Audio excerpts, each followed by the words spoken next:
kedua belah pihak. Makanya lah kemarin itu kita bubarkan ya Bang ya. Bukan kita bubarkan, kita mengingatkan mereka janganlah menggunakan, kita mau klarifikasi, janganlah gunakan gedung itu karena izinnya belum ada. Berarti kita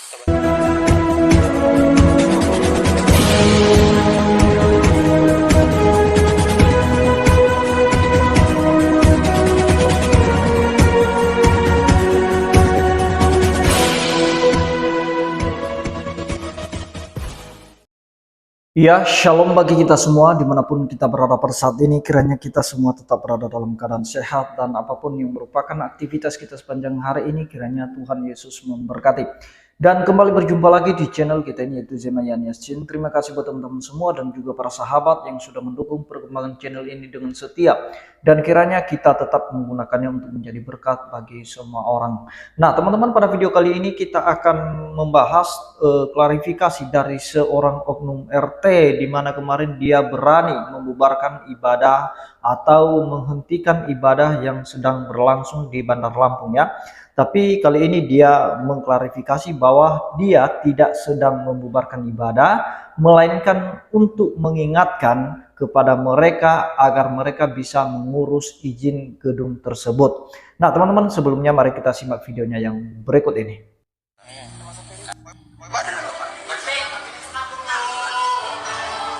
Tujuan saya kemarin datang ke sini menghimbau jangan digunakan gedung ini karena izinnya belum ada. Karena sebelumnya sudah ada surat pernyataan yang ditulis tangan oleh pendeta Nexrega, pendeta Nexrega dari pihak jemaat yang menamakan dirinya Gereja Kemada.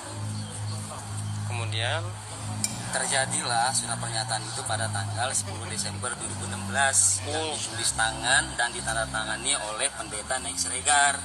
2016 itu ya. 2016. Poinnya salah satunya tidak akan menggunakan gedung ini untuk rumah ibadah kecuali tempat tinggal. Siap. Saya kemarin ngajak rekan RT bukan warga. RT.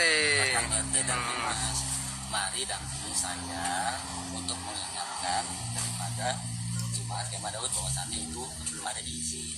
Kan kesepakatannya jelas. Siap. Jadi bukan saya melarang ibadah. Siap. Bukan melarang ibadah. Ibadah bersifat hak warga negara Indonesia semua orang. Penggunaannya aja ya. Nah, tapi pada tempatnya ini kan Masalahnya sudah ada pernyataan jelas ya Bang. Pernyataan pendetanya, terus ini kesepakatan begitu. kedua belah pihak. Makanya lah kemarin itu kita bubarkan ya Bang ya. Bukan kita bubarkan, kita mengingatkan mereka janganlah menggunakan, kita mau klarifikasi, janganlah gunakan gedung itu karena izinnya belum ada. Berarti itu kita bantai Bang ya. Ya, izinnya belum ada. Termasuk ya juga sama mereka, tapi lama prosesnya. Termasuk katanya ada itu saya selaku itu dibuka dong pintunya. Mulai alih fungsi jadi tempat ibadah kapan Bang? Kalau alih fungsinya saya nggak tahu. Meledaknya 2014 ya, 2014. Terus yang RT yang lama dilengserkan karena terkait masalah ini. Ya. Sudah gitu 2015 saya jadi RT.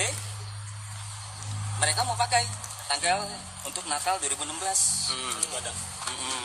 Sudah ngirim surat ke Polresta segala macam sampai ke Polda segala macam.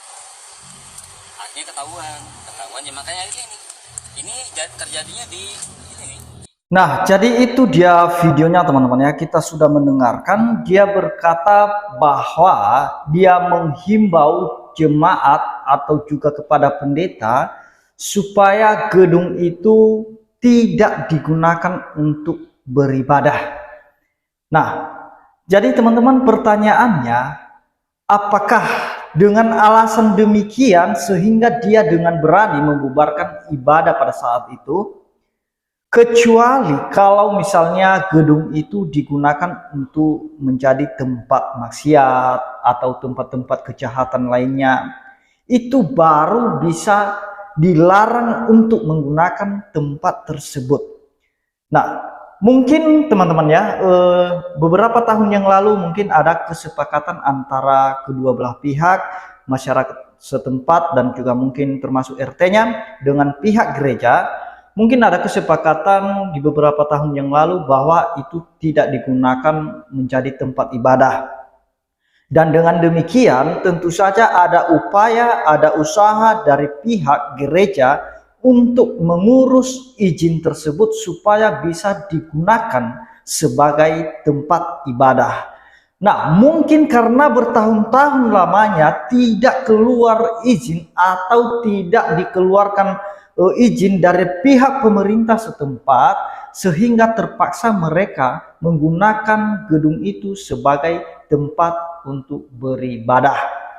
Nah, jadi kalau misalnya RT ini keberatan dan masyarakat setempat keberatan, pemerintah setempat keberatan, maka harusnya mereka bisa mencari solusi.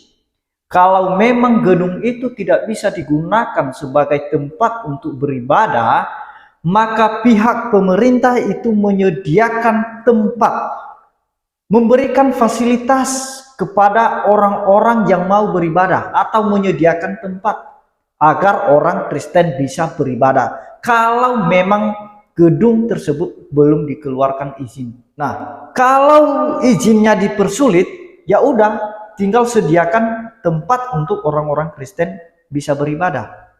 Kalau bicara kesepakatan, kalau di beberapa tahun yang lalu sudah sepakat antara kedua belah pihak bahwa itu tidak digunakan sebagai tempat beribadah, tetapi kita ingat apa yang disampaikan oleh Pak Presiden Joko Widodo pada hari itu, masih belum lama lagi, bahwa jangan sampai konstitusi itu kalah oleh kesepakatan. Itu yang perlu kita ingat. Dan juga setiap orang itu punya hak untuk beribadah, untuk memeluk keyakinannya masing-masing sesuai kepercayaan masing-masing. Tidak ada larangan. Nah, jadi kalau misalnya gedungnya bermasalah, ya sediakan tempat bagi orang Kristen untuk bisa beribadah. Makanya saya bilang tadi, kecuali kalau tempat tersebut itu digunakan sebagai tempat kejahatan, tempat melakukan maksiat, itu baru ada pelarangan. Tetapi ini orang beribadah. Nah, jadi hak beribadah itu sudah dijamin oleh Undang-Undang Dasar tahun 1945. Itu sudah dijamin, tidak boleh diganggu, tidak boleh ada pembubaran ibadah. Tetapi dengan alasan oknum RT tadi dia mengatakan bahwa kita tidak membubarkan. Sudah jelas teman-teman ya, pada video kemarin itu sudah jelas, dengan berani dia masuk ke dalam gereja, bahkan naik ke altar, dengan berani dia lantang untuk menghentikan pujian penyembahan yang sedang berlangsung dalam gereja tersebut. Itu sudah jelas-jelas dia membubarkan, dia menghentikan acara ibadah yang berlangsung. Tapi pada klarifikasinya dia berkata bahwa dia tidak sedang membubarkan, dia hanya mengingatkan. Harusnya kalau dia orang yang punya pikiran, mengerti hukum, dia harus bisa bedakan mana urusan gedung, mana urusan ibadah. Jadi orang Kristen itu tidak seperti mereka-mereka ini yang selalu kepo, selalu iri, selalu benci dengan keyakinan orang lain. Kita tidak pernah melihat orang Kristen itu kepo sekali dengan izin-izin masjid, misalnya rumah-rumah ibadah orang lain, agama lain. Tidak pernah. Orang Kristen tidak pernah menanyakan mana izin masjid, mana izin musola. Tidak pernah. Apakah begitu bencinya mereka ini terhadap kekristenan?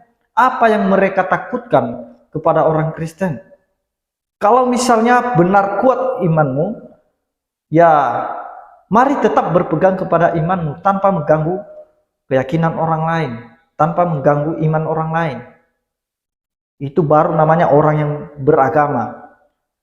Jadi itu yang perlu kita perhatikan teman-teman, bahwa memang kalau orang sudah berurusan dengan proses hukum, ya klarifikasinya baik-baik seperti yang dia sampaikan tadi.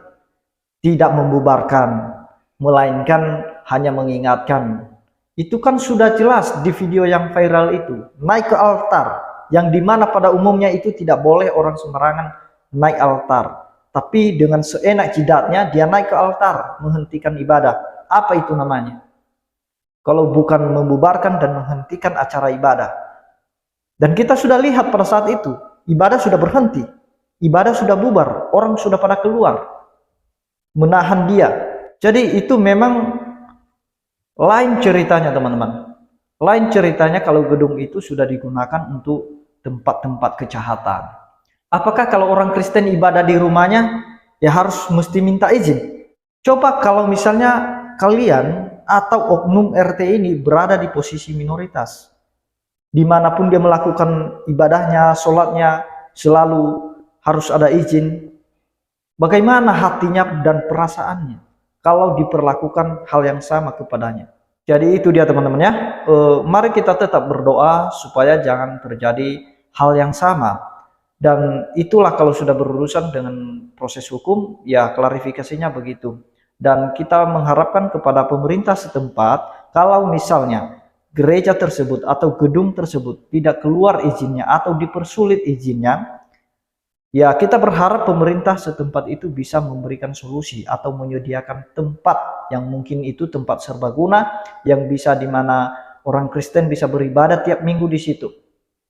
Jangan buat masalah tapi tidak ada solusi. Kalau RT-nya mempermasalahkan gedung itu, ya berikan gedung lain, fasilitasi.